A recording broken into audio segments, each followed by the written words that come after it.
কাকা কাইলে 1500 টাকা দিব হরে আপনার কত হবেন সাংশন খাতার থেকে কেন? হ্যালো রিয়াম, সুদের কিস্তির টাকা তুই দরকার হলে হর মাসে দিস বুঝতি। তো সুন্দর বুঝতি। ওকে, আল্লাহ হাফিজ। বাতি দেন রে। সাইয়ে কাকা সাইয়ে। বাতি দা তুমি কাকারে কাইলে 1500 টাকা দিছ, আরো 490 টাকা আমু তোর থেকে কাকা।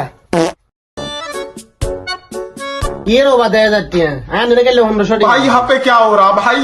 আরে বাবা কি হিসাব করছেন আপনি? সুন্দর করে হিসাব করেন। আরে রই মাথা মুথা গরম করিচ্ছে এটা। তুই আরে 1500 টাকা ইসত মানে 1500 টাকা ইসত। এত কথা বুঝি না। 490 টাকা আমু। এখন কাইলে দি দিবি। আরে বাবা 1500 টাকা দিছি। What? ওরা রই কিস্তি আলাইব মাথা মুথা গরম করিচ্ছে। তুই 1500 টাকা ইসত মানে 1500 টাকা দিছ। এ কাকু এই আনে কাল লগরন দেন না পাওয়ার সামনে জানেন নি? ওকে ফোন দিলে বলেন বেগুন আনে উঠালে দেন। আরে তোর হলা